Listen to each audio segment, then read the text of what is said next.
Bonjour à tous, c'est Payana et bienvenue dans le tout premier épisode de la French Book Week.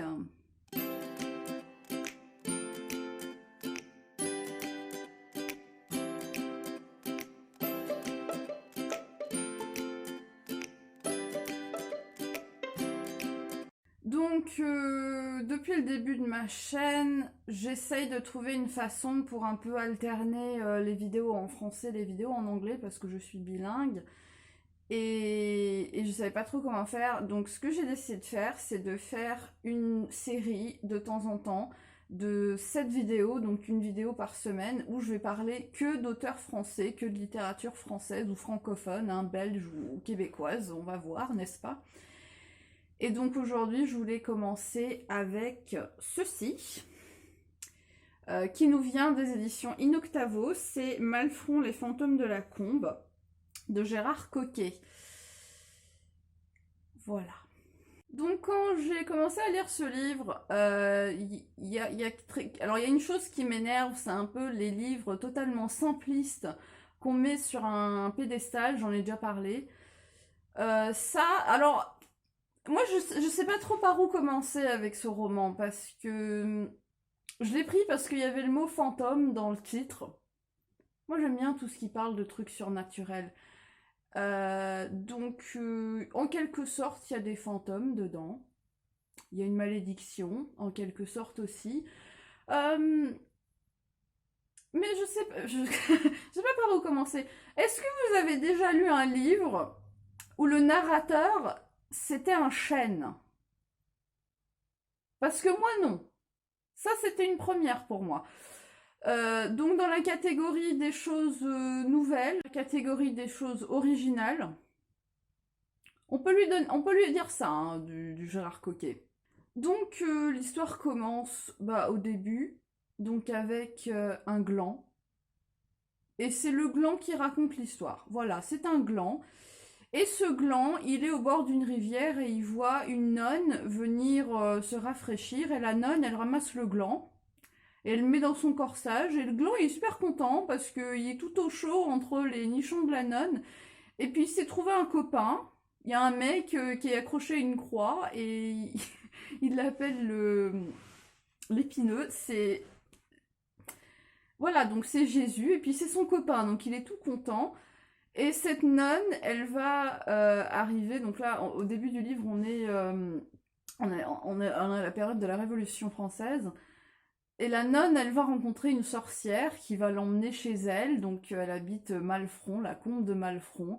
Et elle a perdu toute sa famille.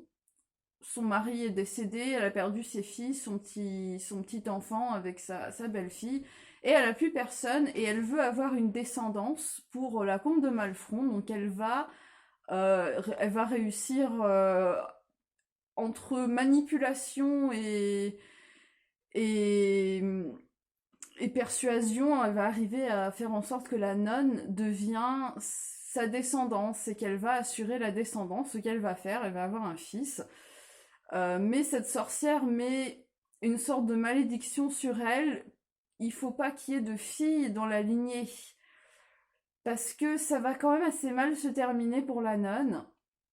Et enfin, je sais pas, dès le début, j'ai lu 100 pages, j'ai eu l'impression que c'est passé en 2 minutes tellement c'est vite.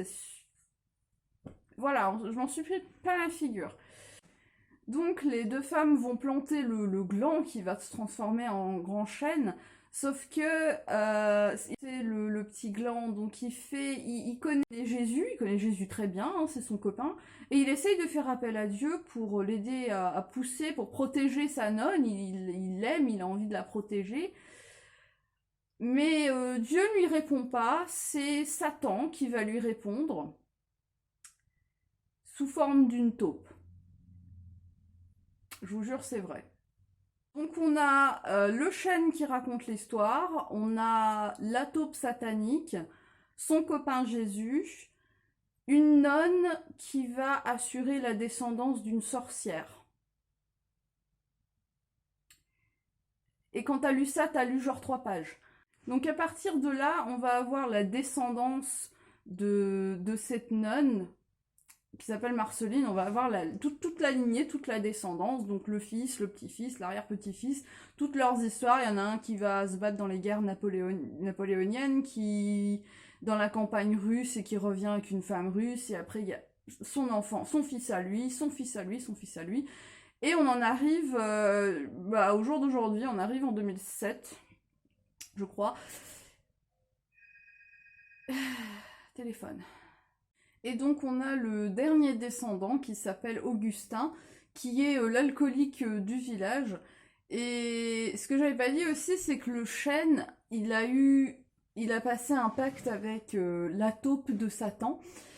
En fait, il a le droit de parler à des personnes, il peut parler ce chêne, il peut même hurler. Quand les nazis arrivent pendant la Seconde Guerre mondiale et qu'ils commencent à mitrailler les gens du village, le chêne il se met à hurler, c'est absolument fantastique.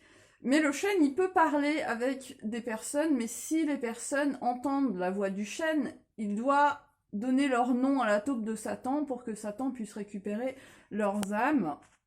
Mais il a le droit de parler à deux personnes dans la famille. Donc il peut choisir deux personnes à qui il a le droit de parler. Et donc il parle avec Augustin. Augustin, c'est la deuxième personne qu'il a choisi de pouvoir lui parler sans donner son nom à la taupe de Satan. Donc voilà, donc le chêne, en 2007, il est immense, hein. Maintenant c'est un chêne plusieurs fois centenaire, qui a une réputation, ce qui est normal, vu que, bon, il a un petit arrangement avec la taupe de Satan pour refourguer les âmes, des âmes damnées, n'est-ce pas? Mais voilà, mais donc le chêne, on arrive aujourd'hui avec le chêne, et donc il peut discuter avec Augustin.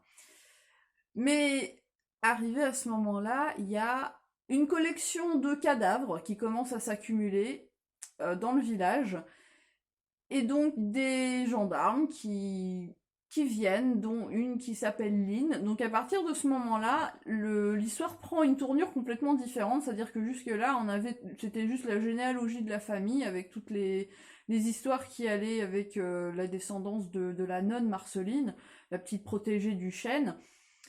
Et donc là, on a une histoire complètement différente, c'est-à-dire que ça devient une enquête policière finalement, un peu étrange, surtout que ça se passe dans un village vraiment très étrange. Ils ont un festival qui est en train de se préparer, les Argentines, avec en gros comme le carnaval de Rio, avec tout le monde qui danse et avec des costumes et tout.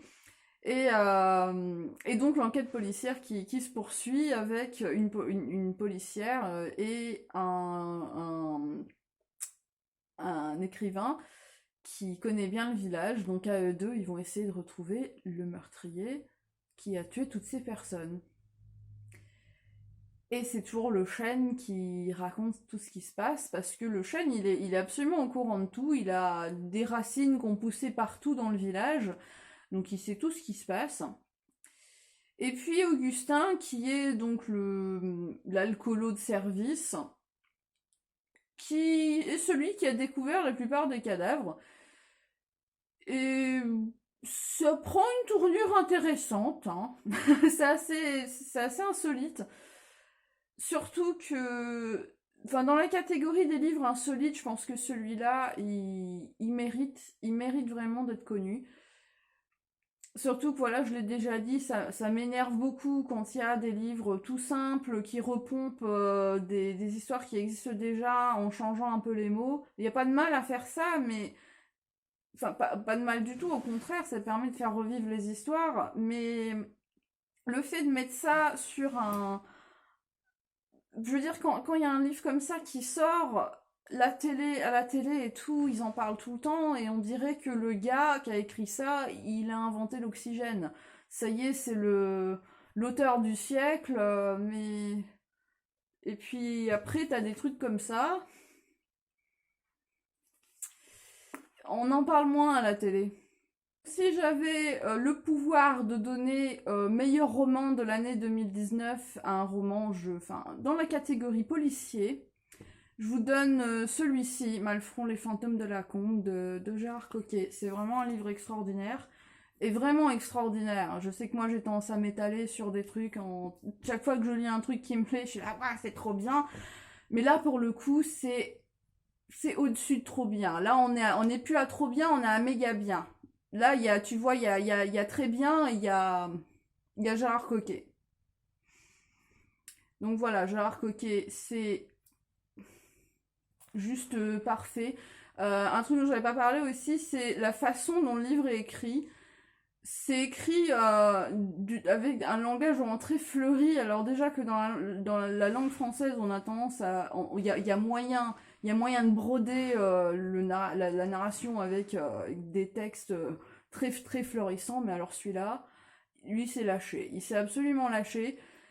C'est juste magnifique et extraordinaire. Je vous conseille vraiment vivement si vous aimez les choses, le polar, si vous aimez les choses un petit peu surnaturelles, avec le petit Jésus, qui est le copain d'un gland, qui devient un chêne parce qu'il a un pacte avec la taupe de Satan.